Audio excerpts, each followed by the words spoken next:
bukan sekedar karena Indonesia dan Palestina penduduknya mayoritas adalah beragama Islam atau Muslim. Tentunya tidak hanya sekedar itu.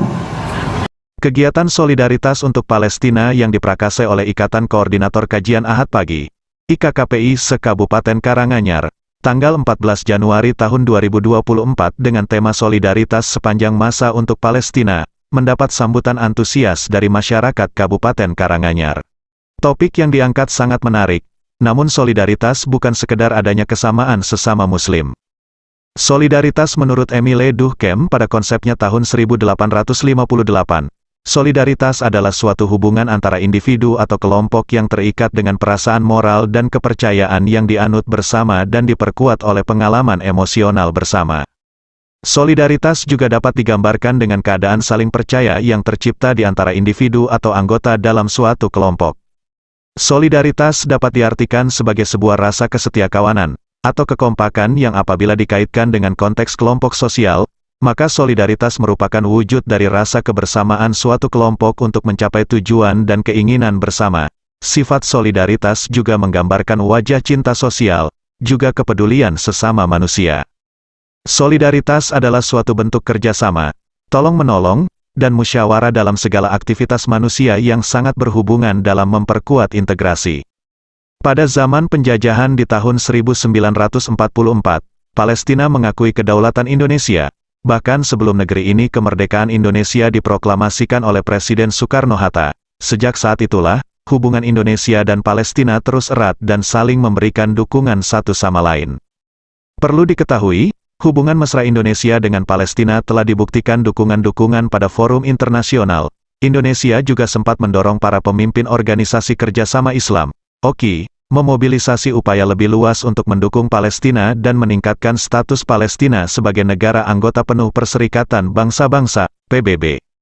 Telah disebutkan di atas, Palestina mengakui kedaulatan Indonesia pada 1944.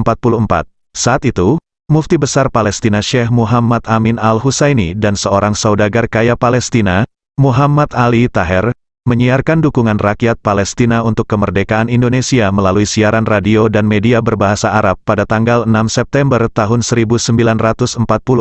Kedua tokoh ini aktif melobi negara-negara di kawasan Timur Tengah yang berdaulat di Liga Arab untuk mengakui kemerdekaan Indonesia. Sejak negara Palestina mengakui kedaulatan Indonesia pada 1944, dukungan terus mengalir.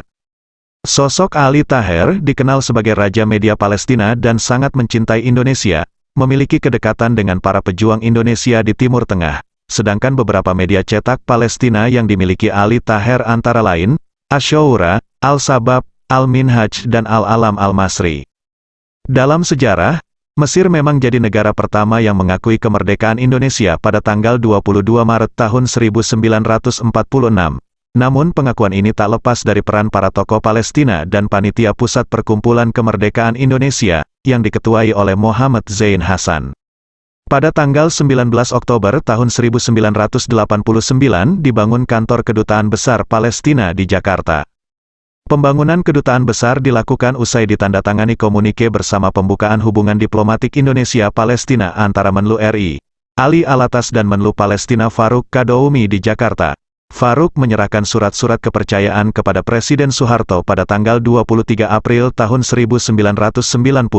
Pada tanggal 29 November tahun 2012, untuk pertama kalinya Palestina diakui sebagai sebuah negara, meski belum mendapatkan status keanggotaan penuh di PBB. Perlu diketahui setelah negara Palestina mengakui kedaulatan Indonesia pada tahun 1944, bangsa Indonesia sampai saat ini terus mendukung Palestina. Dari sudut pandang ini, solidaritas bangsa Indonesia tidak sekedar hanya karena sesama Muslim, namun juga ada sisi lain yang diperjuangkan, dan apa yang selama ini dilakukan bangsa Indonesia sebagai bentuk kesetiakawanan, saling mendukung dengan rasa tali persaudaraan yang masih kuat.